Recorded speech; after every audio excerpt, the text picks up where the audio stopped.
Melissa Melton here for Truth Stream Media, and I just had to bring you an update on this story that I wrote yesterday because the new information that's coming out is blowing my mind.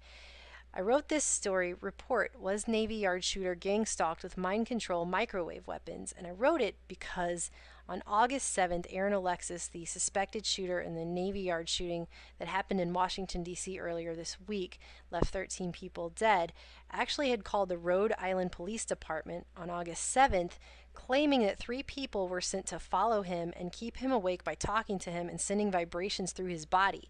More specifically, he said that he was hearing voices that were talking to him through the walls, floor, and ceiling of his hotel room, which caused him to change hotel rooms three times to try and get away from it. And that they were, quote, using some sort of microwave machine to send vibrations through the ceiling, penetrating his body so he couldn't fall asleep. And he thought these people were going to hurt him. And he implored the officer that he did not have a mental condition, he was just really scared. And these kinds of weapons are not science fiction at all. As soon as I heard that, immediately I went, whoa, because this is something that our government has been doing research on since the Cold War.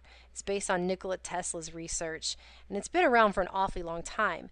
But a lot of people think that it's just crazy, and if you talk about stuff like that, you're nuts. However, right here I cite this document. This is a declassified Army intelligence document that was actually published in 1998, which talks about the bioeffects of selected non-lethal weapons, and more specifically, radio frequency directed energy weapons.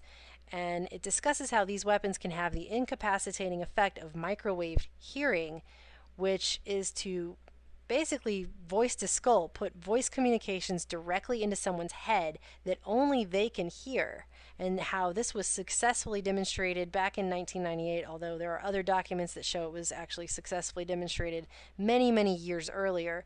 But that microphones next to a person suffering from this or being targeted by this would not be able to pick up that sound. So it only goes into the person's head that it's being targeted against, and no one else can hear it. And they actually go on to talk about how they can use this kinds of technology to disrupt neural control, and they could activate specific forms of behavior such as sexual, aggressive, and ingestive activities. And this is something that's just been on record. This exists, and a lot of people don't realize it. And if you try to talk about it, then they think you're crazy. And actually, when they first reported on this in the mainstream media, the way they kind of spun it was to make it seem like that's just more evidence to prove the guy's nuts. However, in light of new information, they really can't do that anymore, because this has now come out. This is the Washington Post from today. Officials, Navy Yard shooter carved odd messages into his gun before carnage. And this gives me the chills, you guys. The phrases he carved into his weapon were, "better off this way," and "my elf weapon." Ugh. So ELF, what does that stand for? Well, even the mainstream media admits that ELF stands for extremely low frequency, which is the type of frequencies that are used in these microwave weapons. And then they go on to say they can refer to weather or communication efforts. And it's just blowing my mind because they straight up admit here weather efforts.